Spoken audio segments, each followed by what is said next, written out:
Hello, Dan and Betty Lacine. We're sorry we cannot make the Maranatha reunion 2021, but we thought we'd do a short video to share our experiences.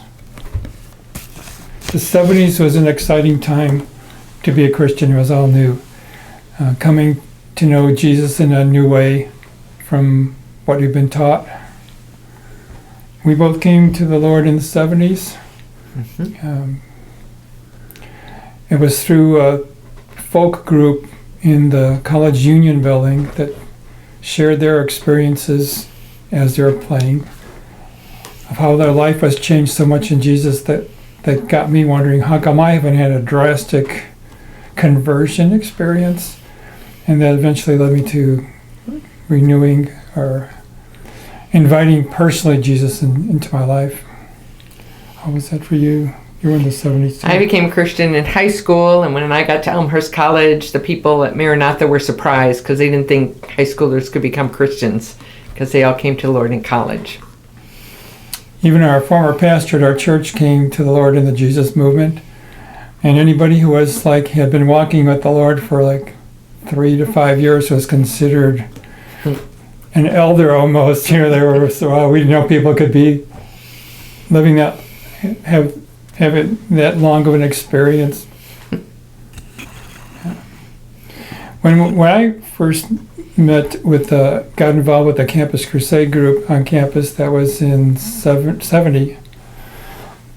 There was 2 staff on our campus, Clark and Ann Petticord, and we met in their apartment once a week. We had dinner, fellowship, like a potluck thing, sharing the Bible, praying, etc. So that was a weekly looking forward to every week.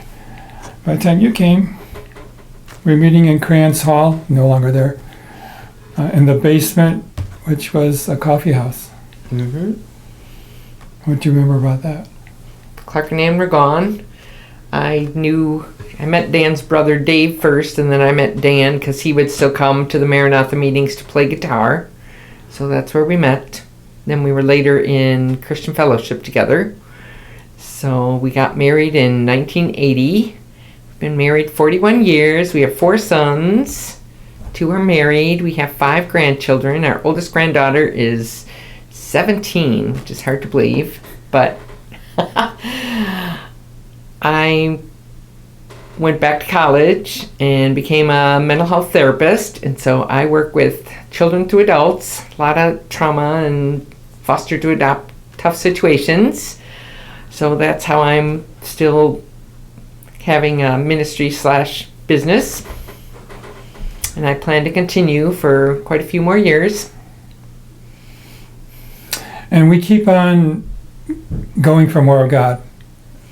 Whenever there's another conference, a prophetic conference, or a way to break free, like Freedom in Christ or some of those inner healing ministries, we've gone for them, and we've found that they're all very helpful.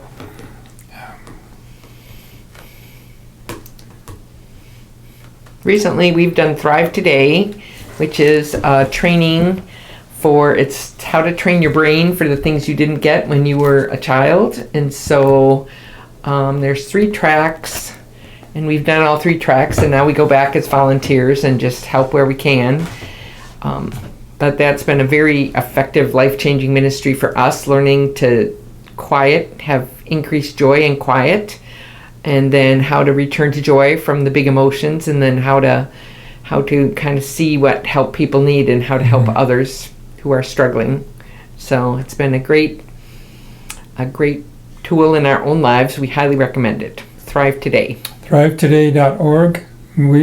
It's a longer process to learn how to build up your capacity, your emotional capacity, but it's really helpful knowing how your brain works. And so this combines truth about the brain in a Christian perspective with relational skills. And we find out when we take a maturity test, we have holes in our maturity back to infancy. I expect everybody to know what I want without asking, is in a kind of infant level. And being able to return to joy or quiet yourself within a couple of minutes from anger and all these big bad emotions, that's an infant maturity levels. So we found out we needed some help, as do a lot of people. So there's like 19 brain skills, and they help teach you those in a relational aspect versus just lecture and intellectual. So that was probably the most life-changing thing in our marriage. And we've been married 41 years. Yep. It just helped us to learn to quiet ourselves and not react as we used to react, and be open to correction more and forgiveness. And so we just highly recommend that. And if you can't go in person like we did, they have free webinars every month, and then different levels of how involved you want to be in your journey. Just two other things I wanted to mention. One of the things we discovered recently was this television series called The Chosen, which has 2 seasons out. It really shows the disciples and Jesus in a way that opens our eyes to, wow.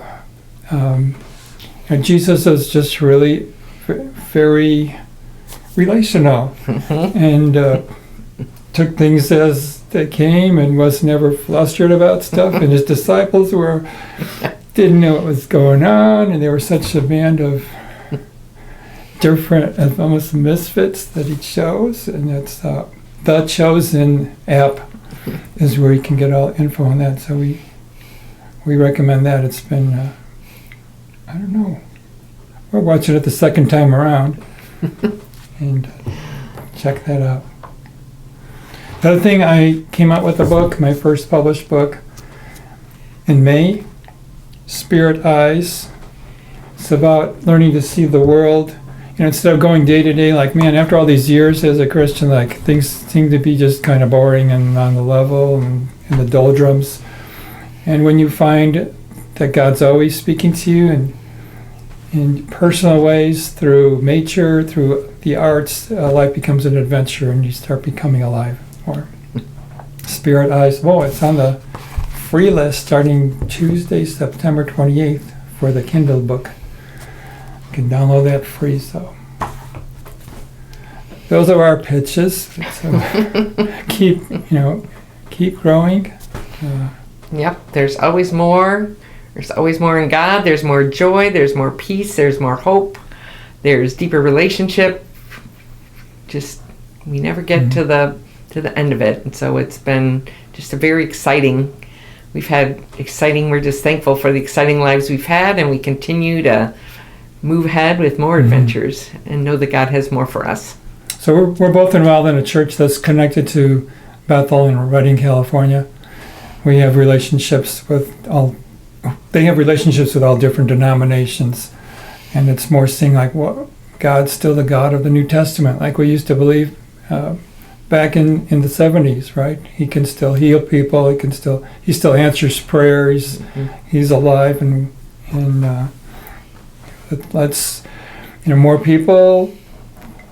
100% of people don't get healed if you don't pray for them, right? So we just encourage you to step out where God leads you, and follow His love and care for others. I think that's what we got to share. So I'm glad you guys got together, and I'm thankful for this opportunity to share with you. Hopefully we can make it next time. Yeah. Bye.